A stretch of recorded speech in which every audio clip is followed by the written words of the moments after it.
todas e todos, bem-vindos aqui a esse encontro, esse bate-papo, essa conversa sobre a exposição do Thomas Farkas, a exposição Viva a Fotografia. Eu sou Simonetta Persichetti, jornalista, crítica de fotografia, e tenho a honra de estar aqui conversando com Kiko Farkas, João Farkas, filhos do Thomas, e tivemos também a chegada de um hóspede inesperado, mas que muito nos alegrou, que é o Walter Firmo, para também conversar com a gente sobre o grande Thomas.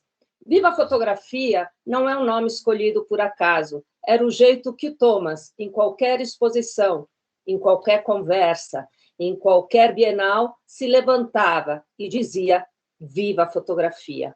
E é com muito prazer que hoje eu vou dizer viva Thomas Farkas. Que saudade de você. E vai ser muito bom conversar sobre você, relembrar suas histórias por meio desse bate-papo com seus filhos e do seu amigo Walter Firmo.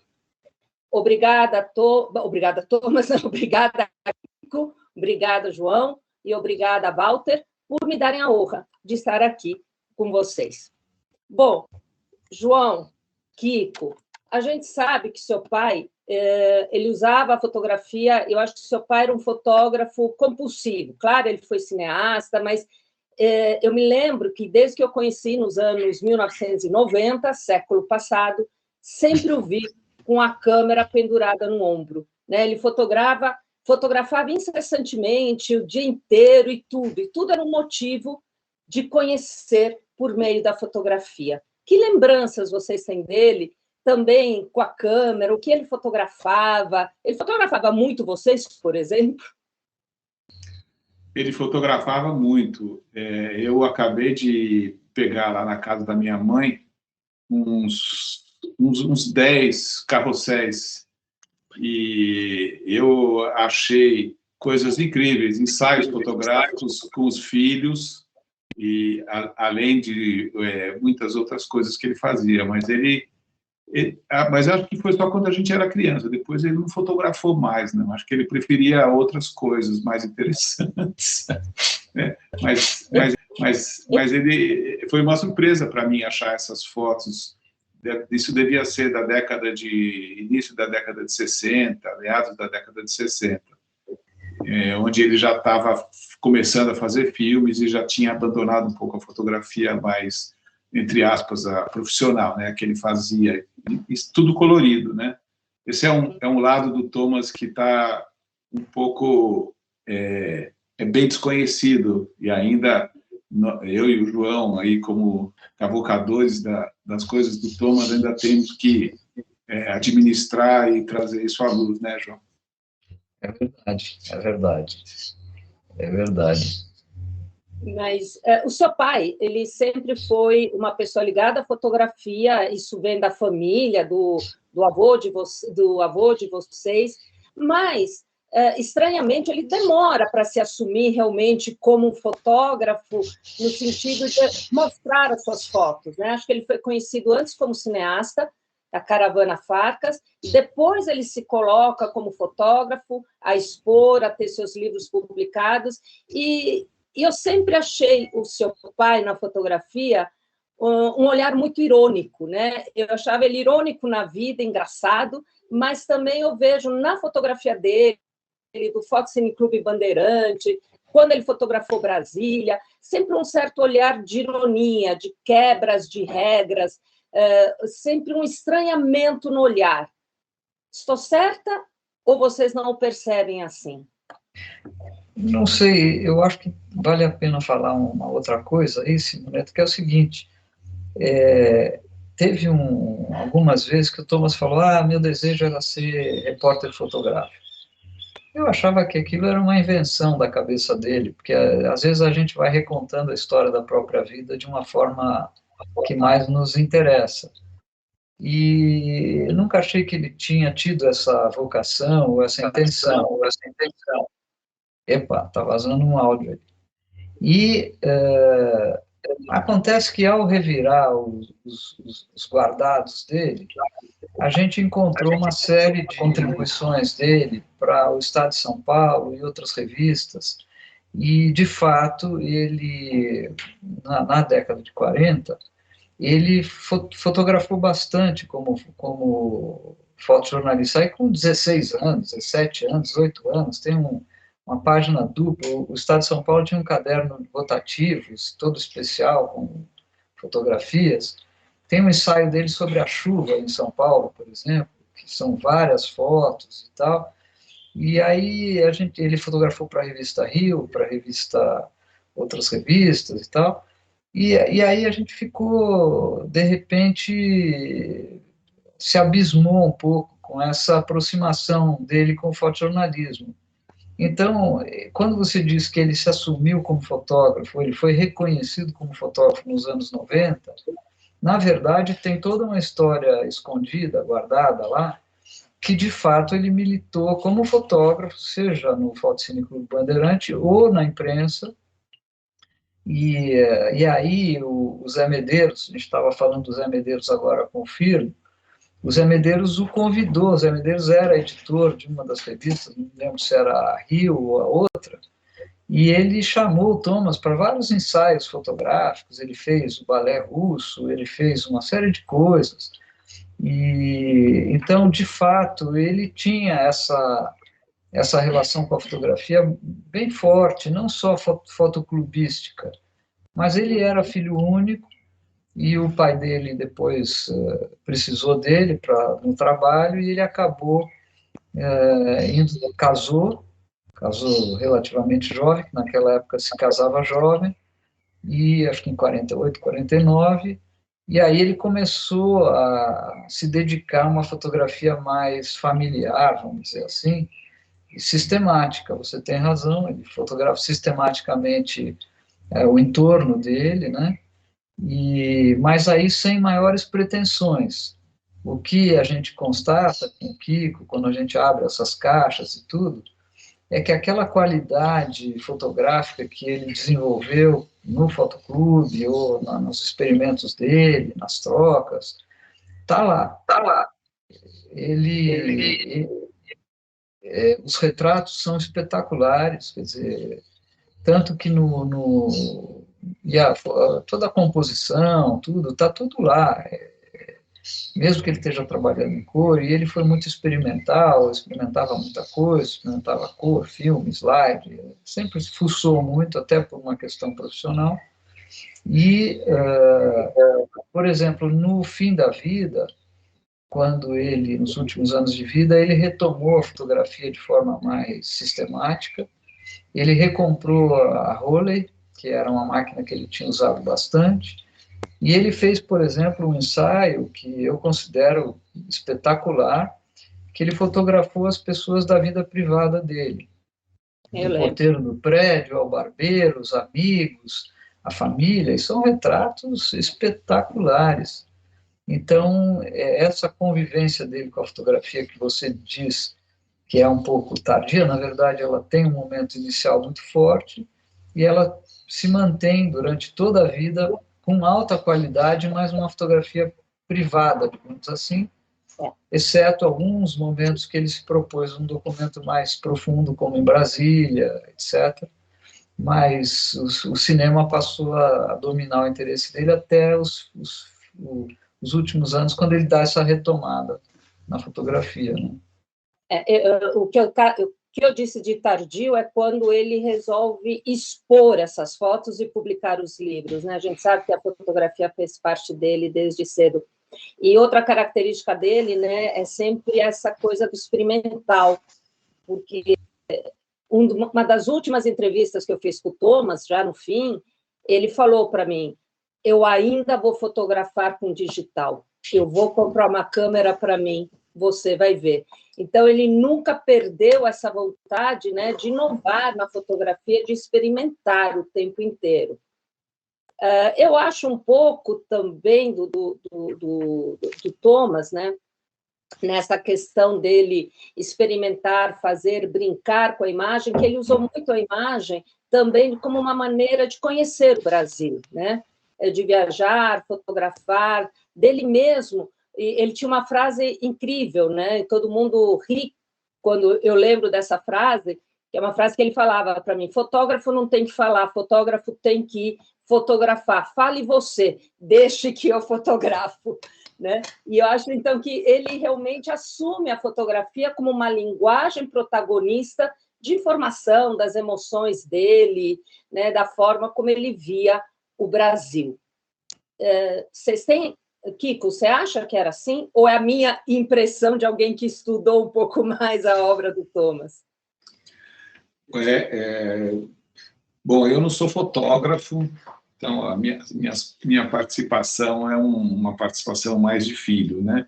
Mas o meu pai, ele era muito curioso e ele tinha um amor pelo Brasil que era maior do que a fotografia. Ele amava as pessoas, né? Ele sempre dizia que ele queria ser baiano, que ele queria ter nascido na Bahia. Ele gostava de cachaça, gostava de futebol, era um corintiano fanático, embora não fosse muito de ir aos estádios, mas... E a gente colecionava em casa, tinha coisas incríveis, esvotos, esculturas do mestre Vitalino, uniformes de couro que ele trazia dos filmes. Então, eu sinto que isso que você fala, né, que a fotografia era uma maneira de conhecer o Brasil, na verdade, o que ele queria era conhecer o Brasil. Ele queria ser brasileiro, né? Ele gostava do calor, ele não tinha nada dessa coisa do europeu, né? Depois, mais no fim da vida, ele ficou mais húngaro, embora ele nunca tenha deixado de ser, mas ele foi muito mais baiano do que húngaro. Então, eu acho que eu não saberia dizer o que vem primeiro, né? Se é a curiosidade, o amor pelo Brasil ou o amor pela fotografia. Mas eu acho que as duas coisas estão juntas, né? Elas caminham juntas. Eu gostaria de fazer uma ponte aqui, se você me permitisse, Moneta. Sim, claro. Que é o seguinte, essa ponte vai juntar o Zé Medeiros, o Walter Firmo e o Thomas. Era o que eu ia fazer agora, mas vai lá. Uma vez nós fomos numa exposição, a coisa gostosa do Thomas é que ele era um homem de cultura. Ele era um ativista, não só no sentido de fazer as coisas, mas, por exemplo, todo dia que tinha uma exposição, ele ia. Tinha um filme novo, ele ia assistir. Ele tinha uma curiosidade cultural, ele era não só propiciador e um produtor, mas ele era um público de cultura, que eu acho sensacional. Hoje em dia as pessoas já não têm mais tempo de ir na exposição, etc. Mas ele ia tudo, ele ia... Virada cultural, lembra? Às 4 da manhã, pessoas encontravam ele. Né? Ele gostava e ele tinha um bom diálogo com as pessoas, ele era muito entusiasmante na fotografia. Nisso ele me lembra muito tanto o Walter quanto a Maureen. A Maureen é uma das pessoas mais entusiasmadas com o trabalho dos outros. Ela é capaz de falar do trabalho dos outros com entusiasmo que muita gente não tem em relação ao seu próprio trabalho, né? E o Thomas tinha essa coisa, né? Ele era um cara de cultura.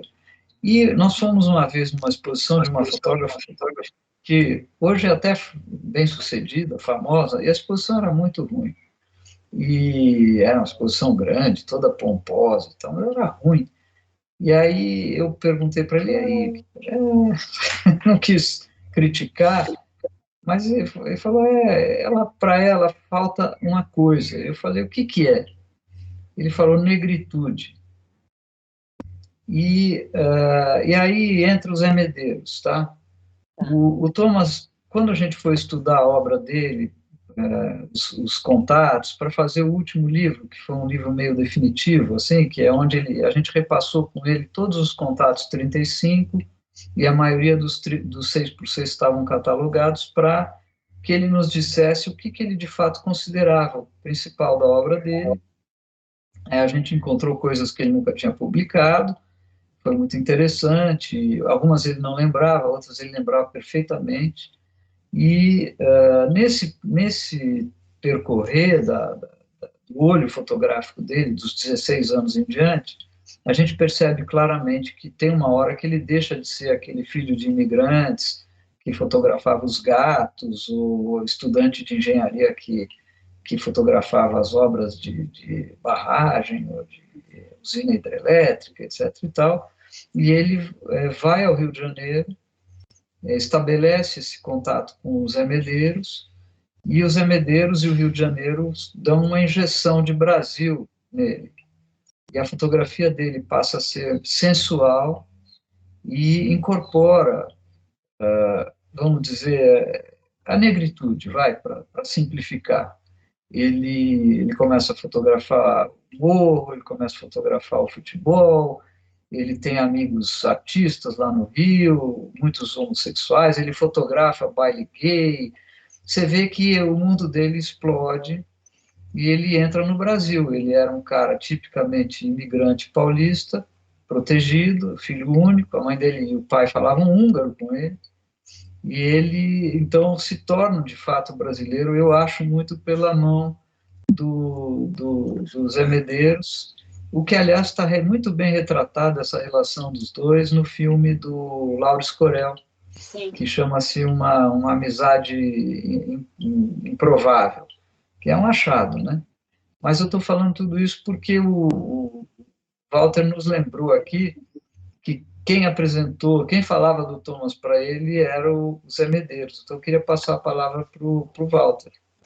Eu só queria lembrar, para quem não conhece, que Zé Medeiros foi um grande fotojornalista. Ele veio de Teresina, trabalhou na revista O Cruzeiro, que na época foi uma revista importante para a fotografia, né? E talvez ele seja um dos grandes, ele é um grande fotojornalista, mas talvez ele seja o primeiro grande fotorepórter do Brasil.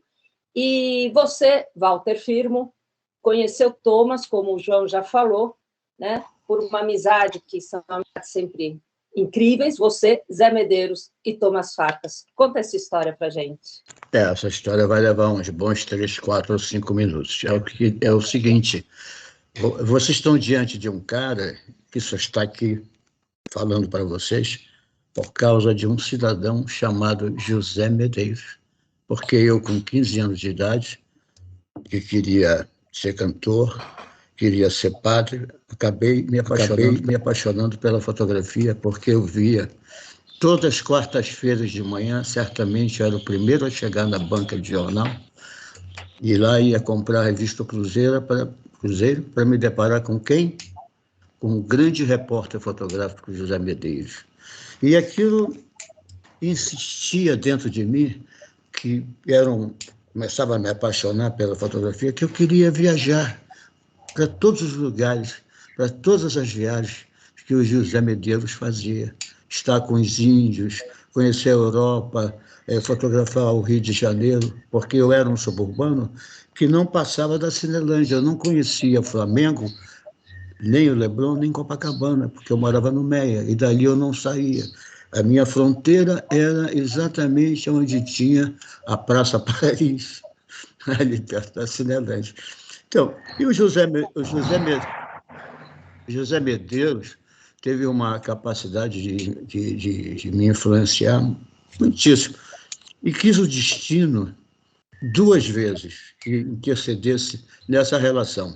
Primeiro foi meu amigo, né, íntimo, cuja intimidade assim, de um irmão, né, de um pai, enfim, foi uma coisa muito gratificante para mim. Esteve no meu casamento com a mãe do Duda, né, a Digi, fotografou o meu casamento. Pode um negócio desse? O súdito, né, ser fotografado pelo rei, mas aconteceu.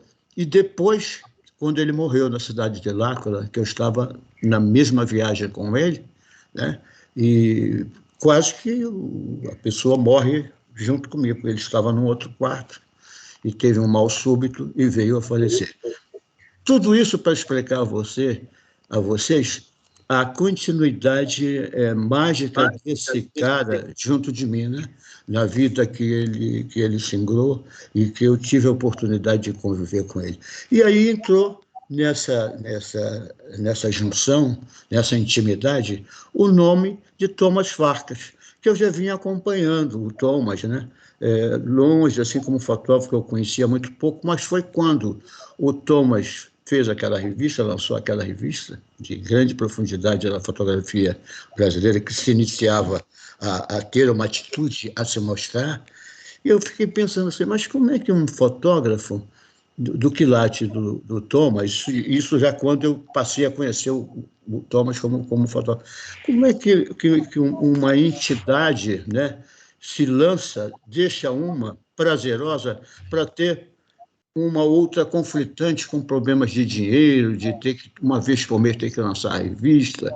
Eu não entendia muito bem como era a questão do prazer fotográfico com a questão de ser um homem ligado aos negócios, né?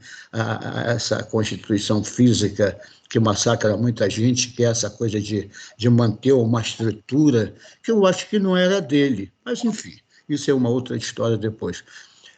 E foi assim que ele me falou do Farcas, né? E eu tenho dúvida, porque eu já estou começando a esquecer muita coisa, de se foi pela mão dele que eu conheci o Farcas, ou foi eu, na minha carioquice intrusa, né?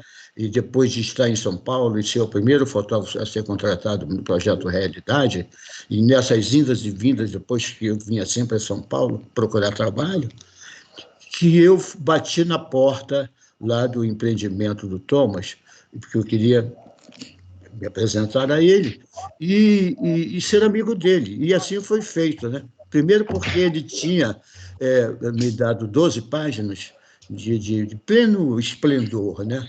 O meu trabalho fotográfico sendo inserido nas páginas da revista dele, e mais, cujo texto era do João Antônio, aquele escritor, né, de São Paulo, que tinha feito publicado um livro maravilhoso sobre Perus e Bacanaço, eram 3 personagens marginais, enfim, vendeu e se tornou célebre, né? E celebrizou o João Antônio como um grande escritor. Isso tudo para falar para vocês como é que eu cheguei ao Thomas. E depois, parece que o Thomas me paternalizou, né? Porque eu procuro ser muito atraente para as pessoas e procuro sempre não só respeitar as pessoas, como também amá-las, né? Eu sou dessa índole, né? E eu sei que nos tornamos amigos, e ele era muito caridoso nos seus afagos, né? Pessoais em relação a atitudes que ele tinha comigo, como um fotógrafo do Rio de Janeiro, a ponto de, quando eu ia, às vezes, em Paraty, tomar café da manhã na casa dele, com a mulher dele, né? E às vezes, né, olha só, ele me mostrar a cidade para mim. Tudo isso muito, muito misterioso em relação a esse fascínio, né? Do que é o relacionamento humano, né? De pessoas tão díspares, né? E outra curiosidade que eu sempre, depois que eu conheci o trabalho dele, e que vi essa vocação da Hungria fazer fotógrafos, né? Que ele era de um lugar cujo o meu grande ídolo, né, que se chama exatamente o André Kertész, para matar essa conversa, para a gente passar para uma outra pergunta que vocês tiverem que me fazer. Aliás, vou pegar 2 ganchos seus, Walter. Vou começar pela Hungria, porque uma vez, conversando com o Thomas, eu perguntei para ele, Thomas, mas por que a Hungria tem tantos fotógrafos maravilhosos, né? O que acontece por lá? Aí ele, com aquele jeito sempre risonho e brincalhão, ele fala assim para mim, ué, alguém fala húngaro na vida? Não, então a gente usava fotografia para poder comunicar e a gente se especializou. Que maravilha! Você trouxe uma outra temática que eu queria abordar também do Thomas, né? O João e o Kiko já levantaram um pouco essa questão dele ser um homem de cultura, de frequentar a cultura, dele gostar realmente de apreciar.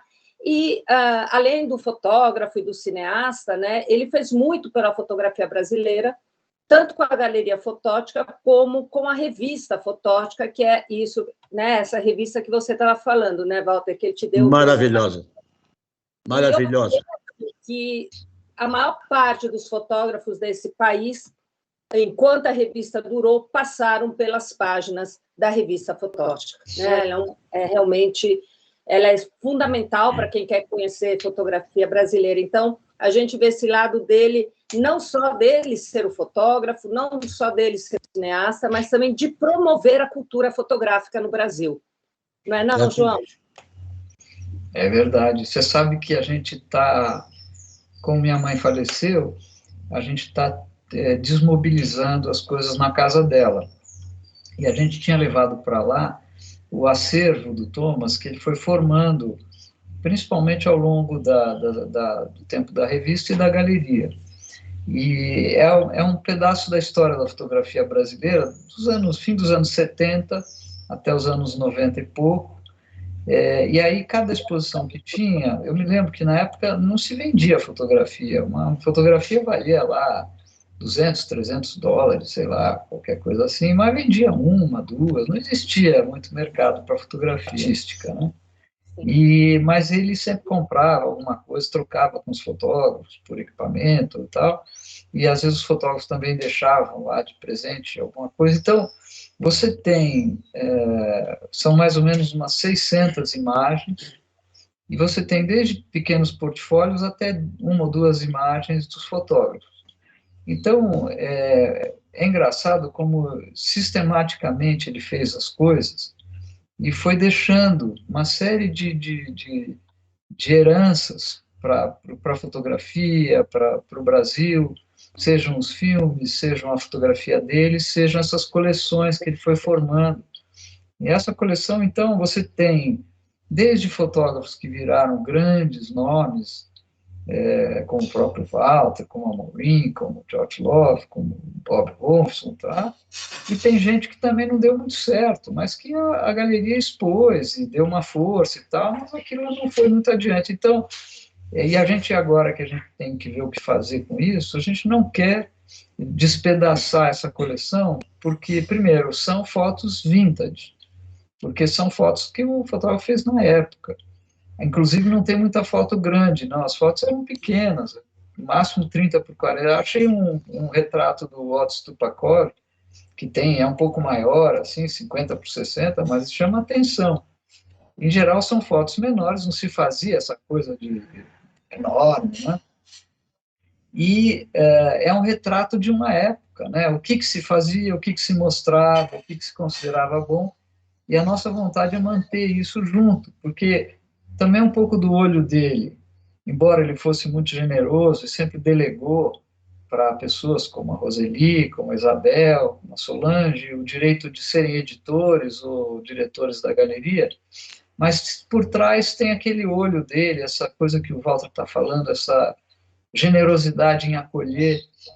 Podia ser uma granfina que estivesse se interessando por fotografia e que estava fazendo um trabalho relevante, ou um menino que estivesse começando, sem recursos. Ele tinha esse braço aberto para receber, que eu acho que é um traço fundamental da cultura, né? Que ele tinha. Então, é muito divertido a gente ter convivido com esse lado dele, não só como fotógrafo ou cineasta, mas como uma pessoa que nos ensinou, por exemplo, que a cultura é um coletivo. Hoje as pessoas se valorizam pelo indivíduo, o nome, o mercado quer que o nome do cara valha tanto, 50 mil, 100 mil, 20 mil. Aí eu comprei uma foto do fulano e tal, ele tem uma história maravilhosa, ele nunca trocou de câmera, e esse aqui, não sei o quê, isso aqui. Mas, na verdade, todos nós aprendemos com todos os outros. Isso é uma coisa que o Thomas ensinou para a gente, quer dizer, ele nunca teve vergonha de contar o que ele estava fazendo, o que ele pensava, de ajudar os outros, de ser influenciado, né? Então, essa noção da cultura como uma obra coletiva, por exemplo, e múltipla, diversa, isso já estava lá. Ele vivia isso. E tem um lado também do Thomas que as pessoas falam pouco, né? Mas eu não esqueço, porque foi assim também que eu conheci o Thomas. Ele foi professor na faculdade, ele foi professor na ECA, na universidade, né? Então, ele é multifacetado, né? Ele teve a galeria, ele teve a revista, ele foi fotógrafo, ele foi cineasta, ele foi professor. Eu acho que o olho dele tocou muita gente, formou muita gente, né? E eu acho isso fantástico, isso permaneceu e acaba ficando claro um pouco nas fotografias dele, né? Por exemplo, eu lembro da fotografia da inauguração de Brasília, né? Onde ele volta o olhar dele não tanto para os prédios, que obviamente ele vai fotografar também, mas para o pessoal que construiu Brasília, né? Para as pessoas, ele estava ali, no meio das pessoas que ajudaram a construir Brasília, né? Então, esse olhar dele, muito no melhor sentido que a gente pode ter, é um olhar de um educador, né? Eu acho que ele deixou a marca, que nem o Walter estava falando, eu falo porque eu passei por isso, ainda bem, né, de ser educada culturalmente, visualmente, pelo Thomas Farkas, né? E esse jeito dele não parecer que nos educava, né? Ele ia falando com a gente. Fala aqui, desculpa. Não, é uma coisa engraçada, né? Porque essa postura de educador que você fala, ele conosco, os filhos, ele nunca educou, ele nunca nos forçou, nos dirigiu, né, para alguma coisa, né? Era sempre uma situação. Então, nós 3 filhos, né, acabamos nos dirigindo para a imagem, mas sem nenhuma interferência dele, sem nenhuma forçação. Então, por exemplo, coisas que a gente... nossa biblioteca, por exemplo, lá na nossa casa, eu fui descobrindo as primeiras coisas que me levaram para o design foram as coisas que ele colecionava. Quer dizer, ele tinha um interesse enorme por arquitetura, ele tinha um interesse enorme por design, a gente encontrava revistas de quadrinhos, a Barbarella, coisas nos anos 60, super modernas. Ele era uma pessoa muito curiosa, muito aberta, muito disciplinada. Então, ele comprava montanhas de livros e lia. Então, ele sabia tudo. Então, eu conheci o Saul Steinberg, estava lá na prateleira. Eu conheci a revista Graphics, estava lá na prateleira. Eu conheci fotógrafos que estavam lá na estante. Era só descer na sala, olhar a estante e escolher.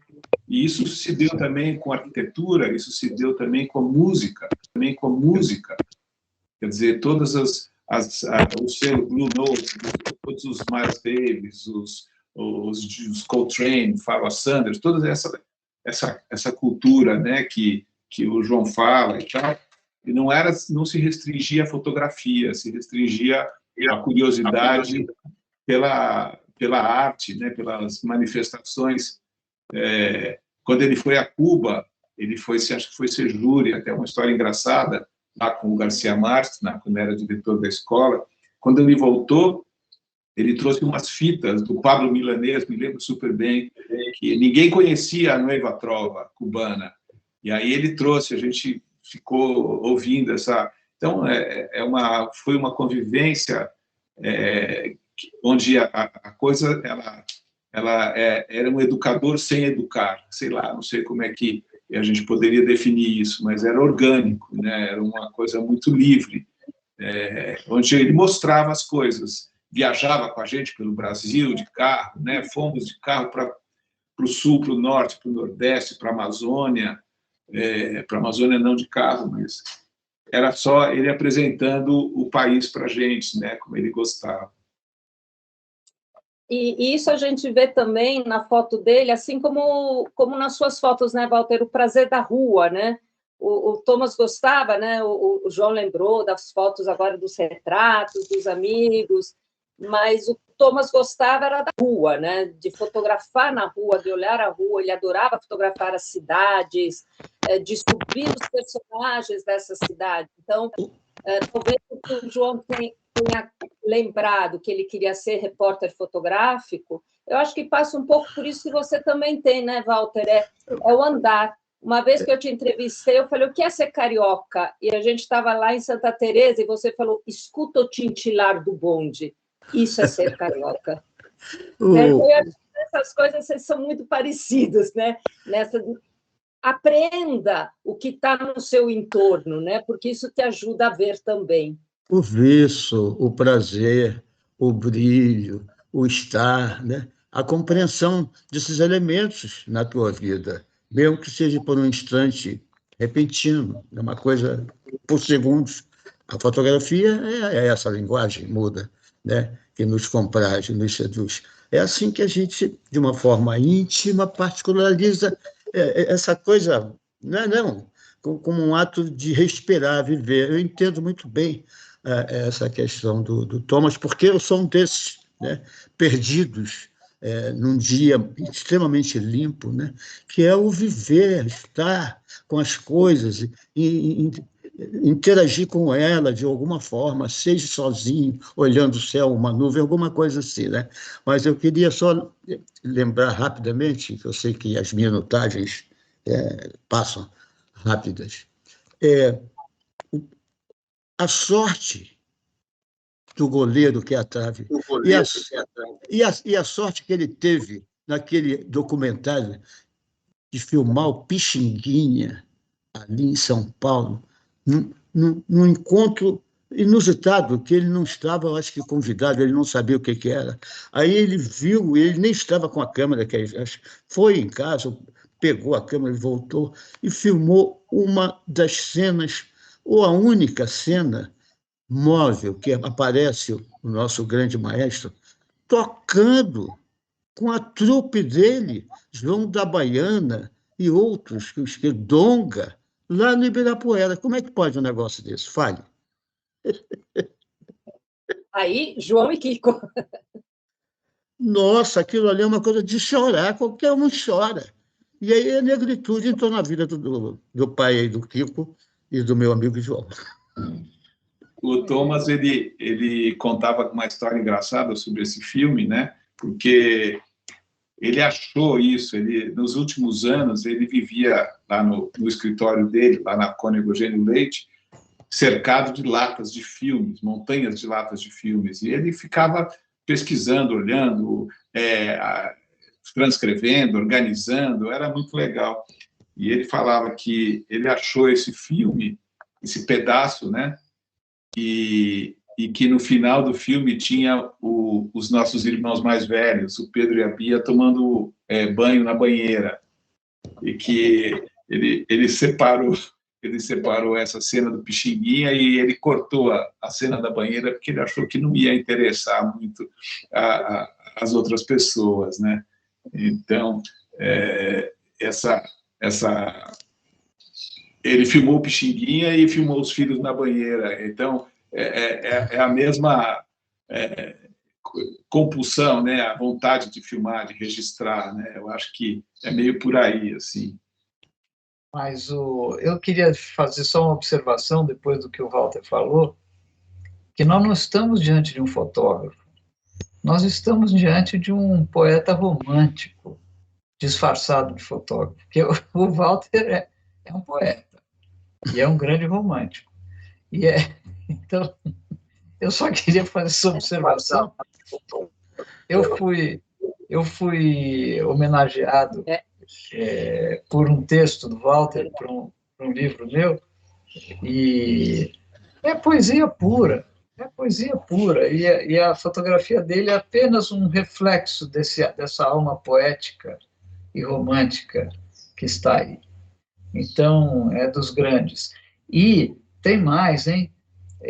O Kiko estava falando da cor, foram eles que nos ensinaram o que era a cor do Brasil, porque a gente usava modelos de cor importados, a gente via fotografia europeia, fotografia americana, e a luz dos trópicos não fazia parte do universo da cor, porque não era elegante, não era bem comportada. E aí alguns caras, eu achava que era tudo da cabeça do Walter, e depois ele me falou, não, tem o David Zing aí nessa história e tal. E foram aqueles caras que tiveram a coragem de olhar aquela luz saturada, aquelas sombras profundas, aquela excesso de luz, né, de cor, e falar, gente, isso aqui é a cor brasileira, vamos trabalhar aqui. E abriram a porta para todo mundo, para o Máriozinho, para o Miguel, para o Cláudio, para nós, né? A geração que veio depois deles herdou essa abertura de caminho. Então, sou muito grato. E a fotografia brasileira, em geral, é muito grata ao Walter por ele ter nos falado, gente, o Brasil é assim. Tem uma menina de rosa choque na frente de uma parede azul, no pleno sol, e é isso que nós vamos fotografar, mesmo com essa sombra horrorosa, que não tem nada de horrorosa, entendeu? E aí veio os Morin, veio os Jorge, veio essa turma que abriu para nós essa coisa que é a fotografia brasileira, e hoje está muito ligada com a fotografia africana, porque tem os mesmos problemas estéticos que o Brasil tem. Então, hoje E como é que a cor chega no Thomas? Bela pergunta. Quando o Thomas descobre a cor? Eu desconheço o trabalho colorido do Thomas e deixo com os filhos aí para falar. O Kiko andou estudando isso agora, talvez ele possa nos contar. Eu acho que eu vejo, eu não conheço muito bem o trabalho do David e do Jorge, mas quando eu vi os retratos que o Thomas fez dos filhos, tem essa profundidade. E isso é meados da década de 60. Ele fotografava a cor e a sensação que eu tenho é que ele, além de estar nos fotografando, ele estava estudando a cor, porque era do lado de uma janela e ele foi fotografando em diversas poses, ele foi estudando a sombra. Então, eu acho que ele nesse momento, ele já estava fotografando. E ele já havia fotografado antes, quando ele fez os filmes, ele fez a Caravana Farkas, quer dizer, foi de meados da década de 70 até meados da década de 60 até início de 70, quando ele percorreu o Brasil e ele fez o estilo. Então, a gente tem até um livro que foi feito, foi editado pela Kozak, na IF, de fotos coloridas das viagens. Então, tem o Mercado Modelo em Salvador, maravilhoso, tem o Rio Negro, que ele fotografou com o Paulo Vanzolini, tem a Bahia do Carnaval. Eu não sei se ele considerava aquilo como um trabalho pessoal, talvez o João tenha uma ideia melhor. Eu acho que ele era uma característica do Thomas, né? Ele nunca afirmava, olha, este é o meu trabalho, eu estou mostrando. Ele sempre escondia, ele sempre deixava que as outras pessoas descobrissem. Então, essas fotografias coloridas, elas são, me parece que, instrumento de trabalho, né? E ele não tinha essa coisa, tanto que ele ficou 40 anos publicando trabalhos alheios, né? Publicando o trabalho das outras pessoas na revista, na galeria, e nunca mostrou as coisas dele, só fortuitamente, né? Depois de 40 anos, lá na década de 90, que alguém foi lá, né? Que descobriu, e arrancou da guarda dele essas fotos. Eu acho que, para mim, acho que essa fotografia colorida está aí. Eu queria só acrescentar o seguinte, não podemos esquecer que o Thomas era engenheiro e curioso, né, como o Kiko falou, e ele também estava ligado, eles tinham um comércio de fotografia e laboratório. Então, por exemplo, tinha lá uma caixinha que eu sempre via guardada, que tinha uns cromos 4x5, muito antigos. Minha mãe ainda era solteira, provavelmente, deve ser 47, 48, começo de 49, e tem coisas espetaculares lá. Isso está digitalizado agora lá pelo Instituto, e eu lembro de ver aqueles cromos de altíssima qualidade, e, por curiosidade, eram Kodachromes 4x5, que, segundo alguns, nunca existiu. Aí eu mostrava, ela, não, está aqui, existiu, Kodachrome 4x5, e o Kodachrome tem uma resiliência, né, ao tempo muito grande. E isso ele fez em 47, 48, porque ele sempre experimentava os materiais, porque era uma coisa de trabalho deles, né, na fotótica, ver como é que os filmes reagiam, se o filme era bom, se não era, estudar processo de revelação, de cópia e tudo. Ele estava sempre mexendo, mas eu volto para essas de 47, 48, que obviamente, elas carregam a questão gráfica e de composição que é tão forte nele no branco e preto, mas tem um olhar colorido, é interessantíssimo. Então, tem fotos que são interessantíssimas do ponto de vista cromático, não só do ponto de vista gráfico. Então, ali tinha um olho, tanto que depois, esse trabalho que o Kiko falou, do Brasil e tal, talvez não tenha o mesmo refinamento de apresentação como a gente tem hoje com o digital, que a gente faz cópias espetaculares, e os filmes eram de baixa qualidade no Brasil, até o surgimento do E6, o colorido era muito fraco, né, Walter? Foi o E6 que foi capaz de nos mostrar os azuis e os verdes que faltavam antes, né? Mas tem um olho colorista interessantíssimo, e para mim isso está ligado a essa vivacidade do Brasil que ele gostava e tal. Então, acho que tem um olho colorido, e isso a gente ainda pretende fazer um livro, uma exposição só com o colorido dele. Deixa eu me intrometer rapidamente, fazer um abrupto na fala de João em relação a isso, porque o mérito do nosso Zing, que chegou aqui em 1960, eu estava no Jornal do Brasil, e eu me lembro que quando eu vi folheando a revista Manchete, o Zing caiu nas graças dos blocos, né? E ele era do Look, estava por aqui viajando, e ele descobriu essa grandeza que é essa cor, né?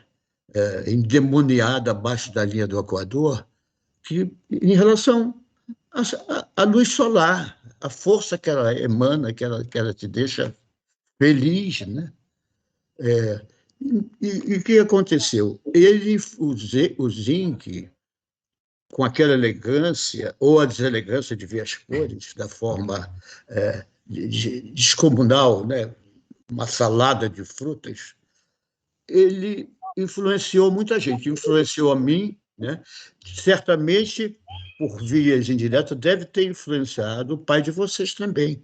E ele malocou isso, né? Tocado por essa sem sutileza do americano, foi lá e fez esses guardados que vocês descobriram aí. Legal. Mas você sabe que eu tive uma tarde memorável com o Thomas, porque ele ligou para minha casa e falou: vem aqui hoje à tarde, você pode? Eu falei: posso. Mas eu achei que ele quisesse bater papo comigo. Quando eu cheguei lá, estava ele, o Paulo Vanzolini, e eles começaram no projetor de slide, que talvez seja o que você tem encontrado também, Kiko, a projetar as imagens da viagem à Amazônia, e os dois comentando as imagens. Foi encantador para mim, foi uma surpresa que o Thomas me fez, porque ele não me disse o que era, ele falou: passa em casa hoje à tarde, tal hora. E foi uma tarde memorável com esse material cor, né, que eu também não conhecia muito, né, e os dois comentando, então ficou mais rico ainda esse encontro essa tarde. E esse material, só para te completar, foi o único material que sobrou da exposição, porque o Thomas foi filmar, e aí eles guardaram os filmes numa caixa de isopor com gelo, só que, obviamente, o gelo derreteu e o filme todo estragou. Então, dessa expedição só sobraram as fotografias, né? Muito engraçada essa história. Bom, vou usar aqui de um clichê, infelizmente, mas nosso tempo está acabando, já me mandaram alguns recadinhos para o tempo. E, então, para a gente terminar, cada um de vocês, depois eu faço o encerramento, mas cada um de vocês, uma frase, uma palavra, uma lembrança do Thomas. Walter, começamos por você? Uma saudade de um... Eu sou muito emocional. De uma pessoa leve que transitava assim, como se dentro de uma magia, uma coisa muito como nuvem que nos envolvia, né? E era como eu me sentia diante daquela doçura de gente, né, falando comigo. Era um tapete mágico. Isso eu queria falar sobre o Thomas. Que lindo. João, Kiko. Agora a gente tem que ficar quieto, né? Depois dessa... Foi o que eu senti. Falem o que vocês sentirem também como filhos, vai ser super legal. Eu acho que, às vezes, o silêncio, o momento da emoção é necessário também.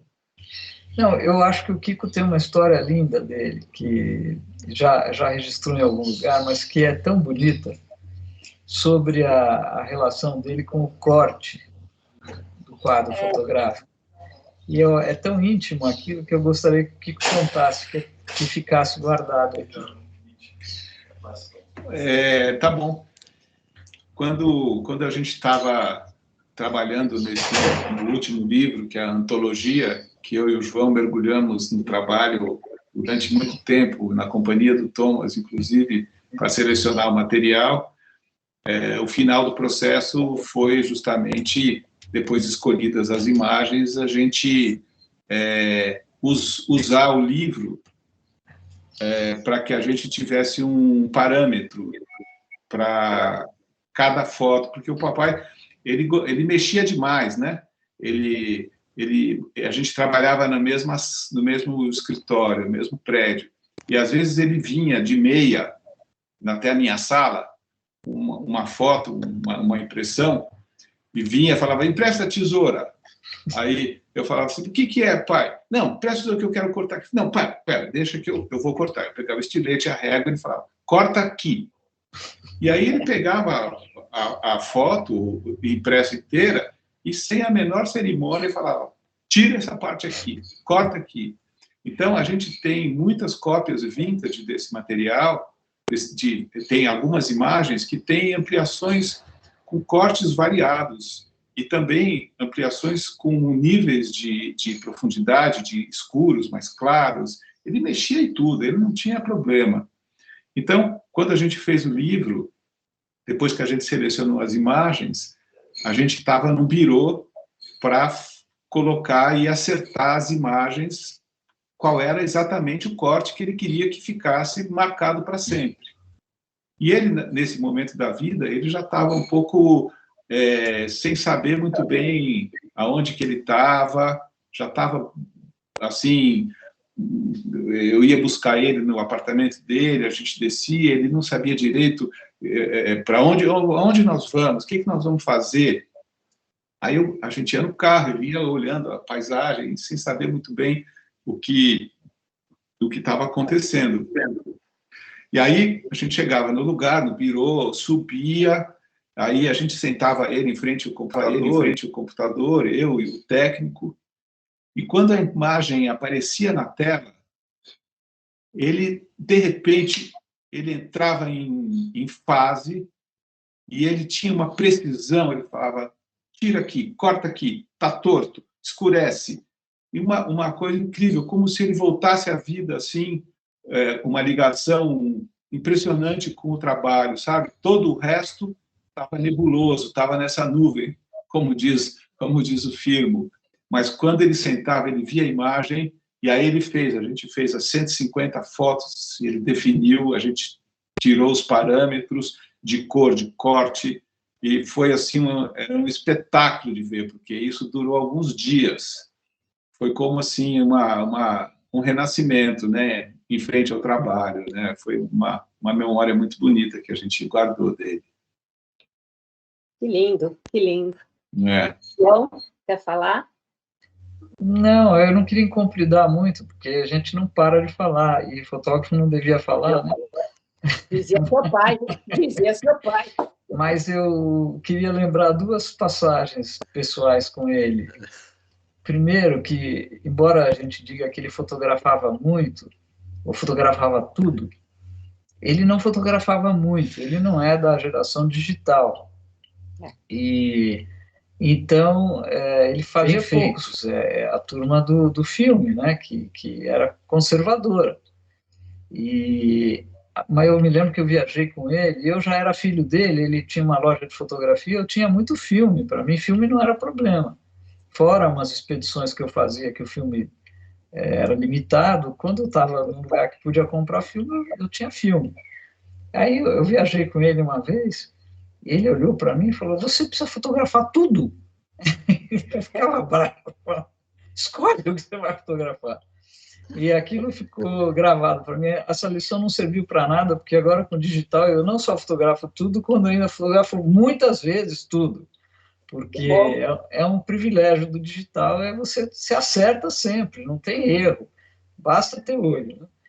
E a outra coisa que eu me lembrei, que o Kiko estava contando, que ele tinha grande amor pela imagem, pelo cinema também. Eu me lembro que a última vez que ele foi ao cinema, foi eu e o Pedro, levamos ele para ver um filme, acho que daquele Taviani, aquele italiano, era um filme sobre a Sicília. E ele já estava velhinho e tal, mas aconteceu a mesma coisa que o Kiko está contando, ele não encostou as costas na cadeira, ele ficou com o olho assim, desse tamanho, vendo aquela tela, e a gente via aquele amor dele pelo cinema, pela imagem, pela Itália, sabe, e era uma coisa, era um transe realmente, aquilo era um transe, e esse era o amor dele pela fotografia, pela imagem, pela cultura, pela humanidade, né? Ele era assim. Maravilha. Bom, eu só tenho que agradecer para ti, em Foco, pelo convite, ao Kiko, ao João, por também terem me convidado para participar dessa conversa deliciosa. Tinha que ser uma entrevista, mas acabou sendo mais um bate-papo delicioso. A visita surpresa, que só brilhantou também a conversa, do Walter Firmo. Que bom ter você com a gente. E eu vou terminar como eu comecei. Viva a fotografia! Viva Thomas Farkas! Viva! Muito obrigada. Viva!